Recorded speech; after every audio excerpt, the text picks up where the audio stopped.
긍정적인 소식은 있습니다. 오늘 시장이 눌려도 오늘 주가 조정을 매수 기회로 확대할 것인가 이 부분을 좀 염두에 봐야 되는데요.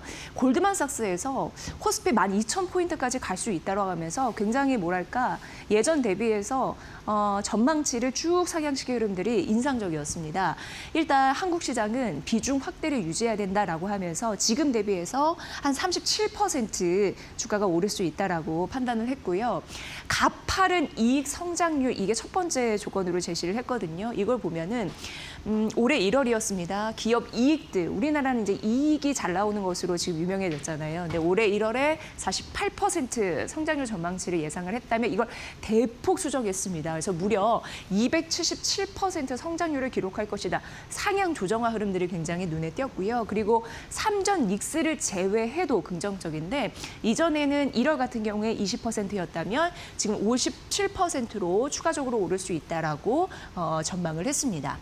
이렇게 따지면 올해 영업이익률 같은 경우에는 320%, 내년은 35% 추가적으로 오를 가능성, 가파른 EPS 상향 조정에 힘입어서 이렇게 지수가 나왔다, 목표 주가가 지수가 나왔다 이렇게 보시면 될 것 같고요. 그리고 역시나 우리 경쟁력을 끌어주는 건 반도체가 아닐까 싶은데 연산 수요가 공급을 추월한다. 그러니까 반도체 사이클 같은 경우에 시장이 너무 그 지속 기간에 대해서 과소평가하고 있다라고 언급을 했습니다. 더 길 텐데. 라는 얘기죠.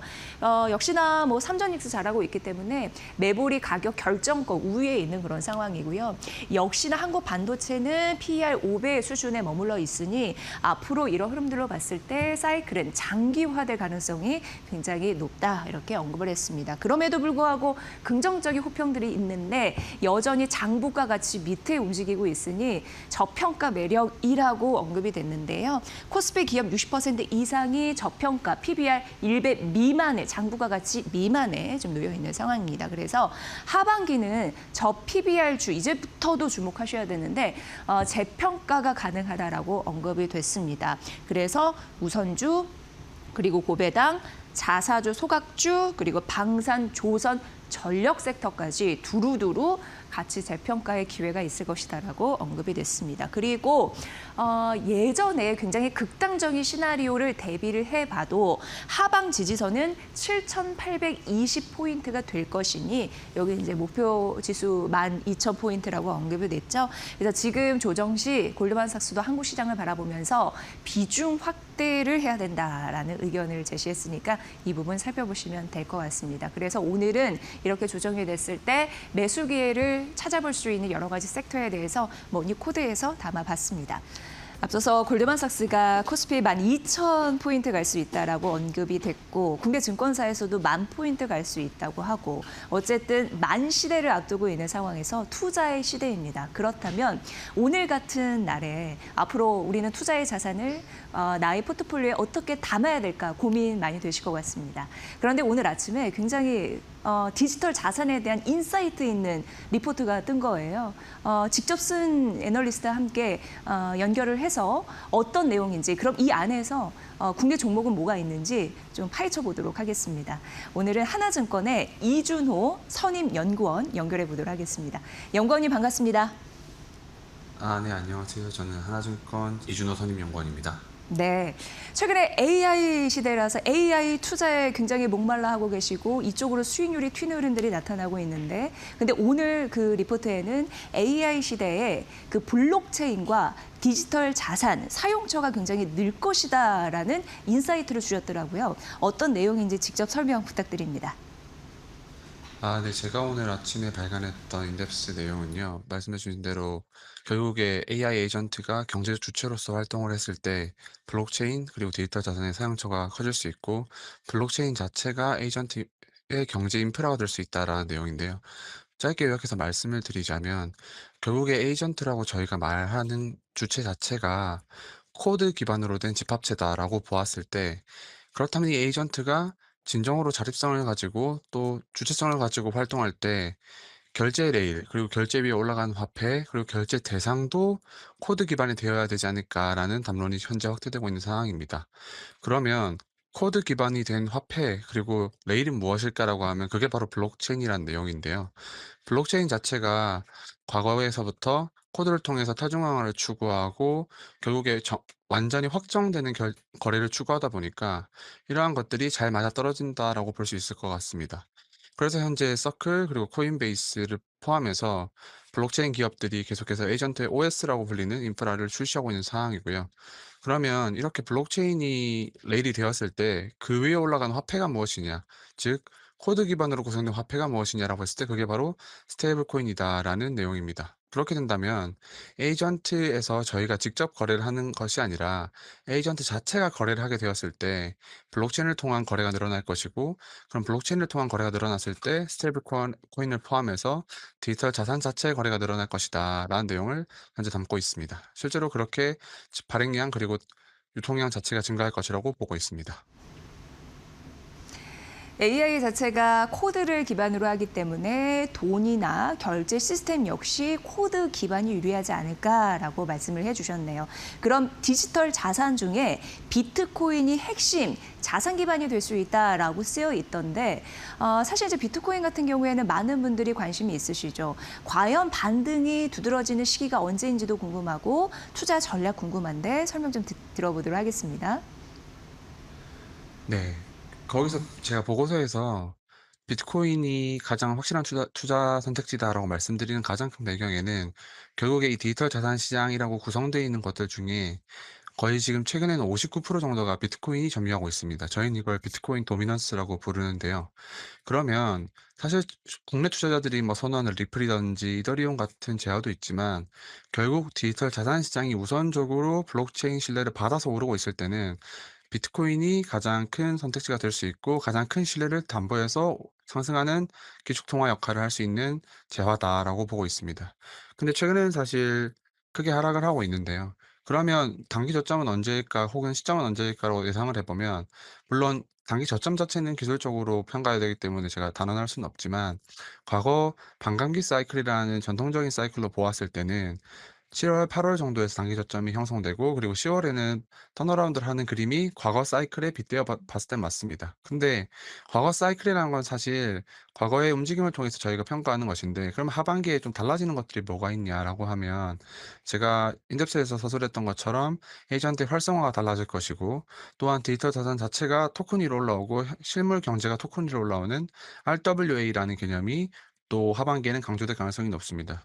또 미국에서는 최근에 비트코인을 단순 보유하는 것이 아니라 직접 매입해야 된다는 움직임도 나오고 있기 때문에 이러한 움직임들이랑 아까 제가 말씀드렸던 반감기 사이클이 맞물려서 하반기 특히 8월부터는 상승할 가능성이 높다라는 내용을 설명드리고 있습니다. 비트코인이 비중이 59%나 되는군요.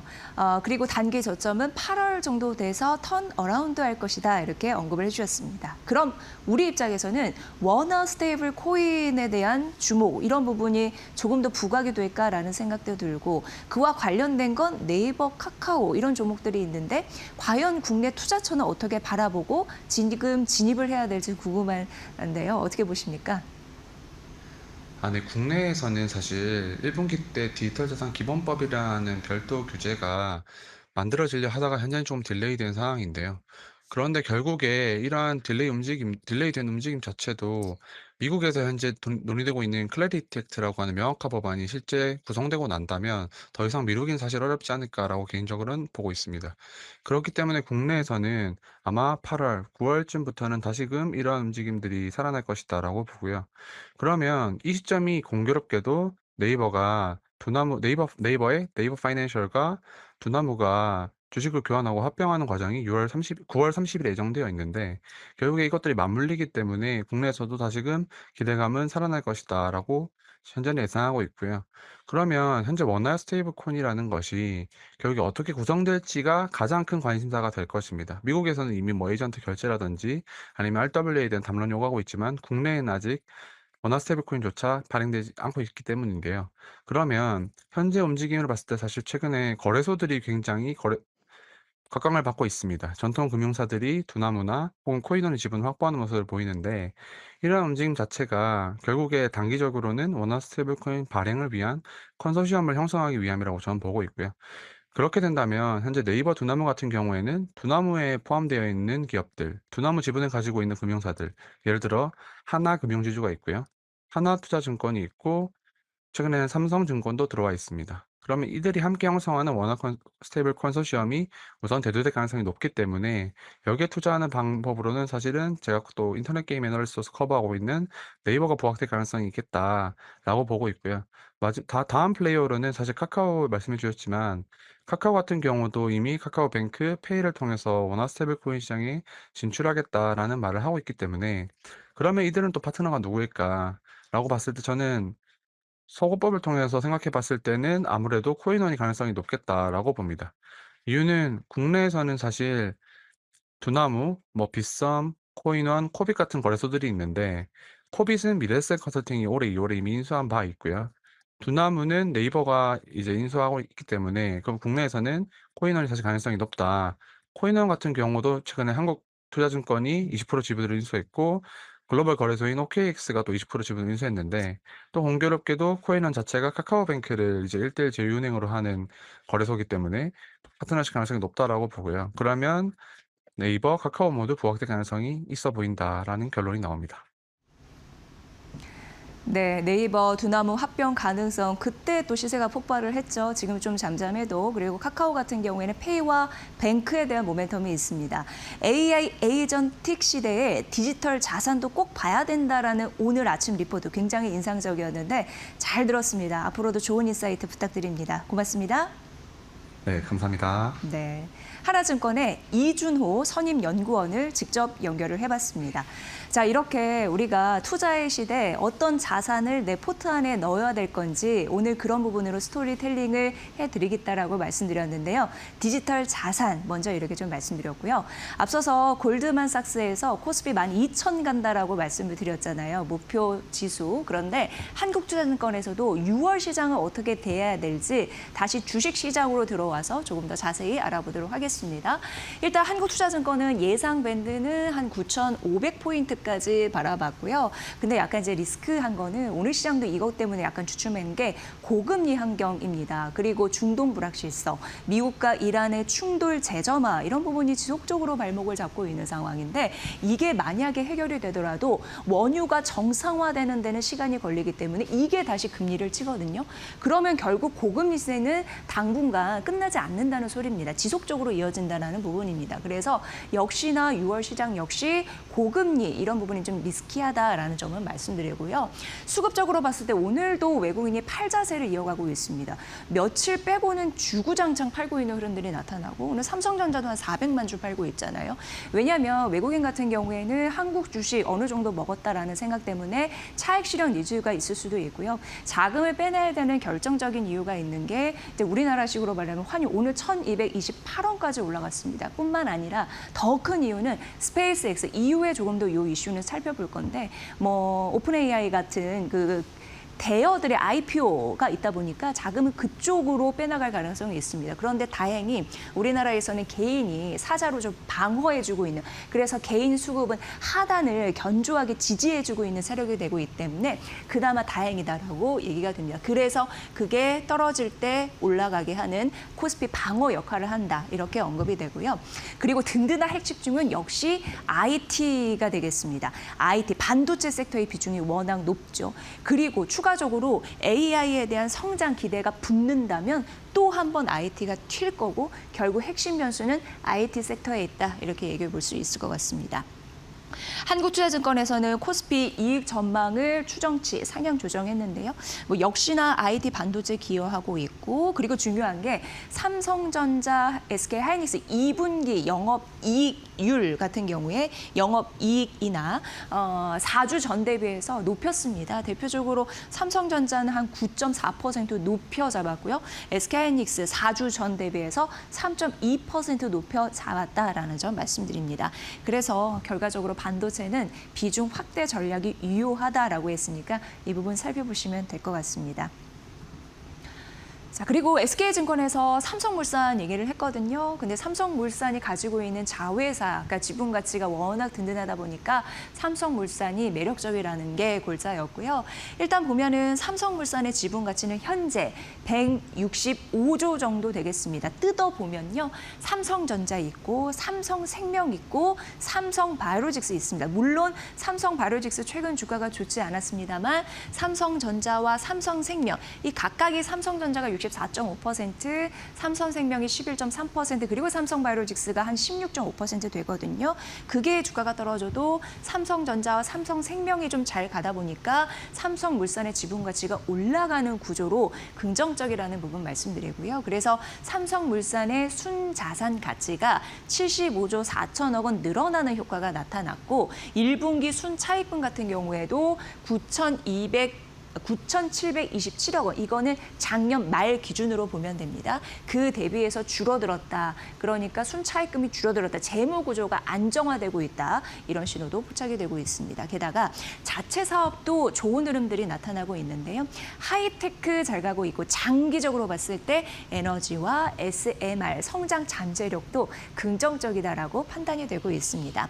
게다가 관계사 배당 수익 60%에서 70% 정도 재배당될 것으로 보이는데 배당 주는 거 관계사들 보면은 삼성전자와 삼성생명이 거의 90% 절대적으로 비중이 크더라고요. 이런 영향 때문에 DPS가 올라가고 그래서 삼성물산의 DPS 주당 배당금을 얘기를 합니다. 그게 25% 1년 사이 뛰면서 3,500원 정도 전망을 한다. 이런 수치도 이 리포트 안에 있었습니다.